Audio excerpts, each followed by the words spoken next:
ঝালকাঠির রাজাপুরের বিষখালী নদীতে শুরু হয়েছে তীব্র ভাঙন। এরই মধ্যে নদীগর্ভে বিলীন হয়ে গেছে শিক্ষা প্রতিষ্ঠান ও বসতবাড়ি সহ কয়েকশো একর কৃষিজমি।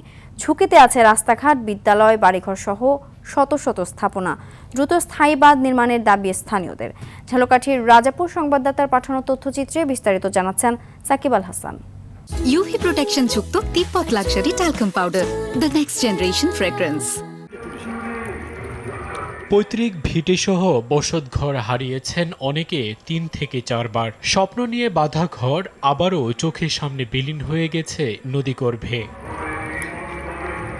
গত ৮ বছরে ঝালকাঠি জেলার রাজাপুর উপজেলার মঠবাড়ি ও বড়ইয়া ইউনিয়নে বিষখালী নদীতে বিলীন হয়েছে অন্তত ৫০০ একর জমি। বিলীন হয়ে গেছে শিক্ষা প্রতিষ্ঠান, বাড়িঘর, কবরস্থান, দোকানপাট সহ শতাধিক স্থাপনা। আপাতত ভাঙন ঠেকাতে কয়েকটি স্থানে ফেলা হয় জিও ব্যাগ। বর্ষায় এসব জিও ব্যাগ সহ নদীগর্ভে চলে যাচ্ছে ফসলি জমি। বাড়ি ৩-৪ মিনিট বদলাই হয়েছে, ওই ভাঙ্গে যায় আবার একটু দূরে রাই, আবার ভাঙ্গে যায় আবার ওই পেশে রাই। বহুত ঘরবাড়ি চলে গেছে, অনেক ঘরবাড়ি, বহুত মানুষ অনেক দূরে চলে গেছে, জায়গা নাই থাকতো তো।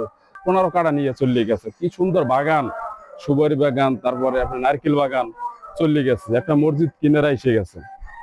আমাদের এই বাদুরতলার পুকুরজনা, এটা মনে করে না যদি বরাদ্দ না আসে তাহলে আর থাকার কোনো সিস্টেম নাই। বিষখালীর ভাঙন কবলিত এলাকা পরিদর্শন করেন ঝালকাঠি ১ আসনের সংসদ সদস্য রফিকুল ইসলাম জামাল।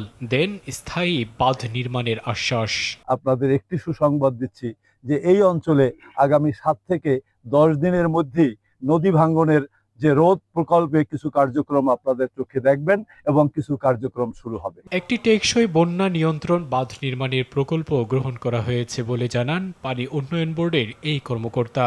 সংরক্ষণ কাজের জন্য আমরা ব্লক দিয়ে যে কাজ বাস্তবায়ন করব, এটার জন্য একটি প্রকল্প প্রস্তুত করে আমরা বোর্ডে প্রেরণ করেছি। প্রকল্পটি অনুমোদিত হলে এলাকার মানুষের দুর্দশা থেকে রক্ষা পাবে বলে আমি আশা করছি। দ্রুত ভাঙন রোধে কাজ শুরু করবে পানি উন্নয়ন বোর্ড, এমনটাই চাওয়া রাজাপুরবাসীর। সাকিব আল হাসান, RTV।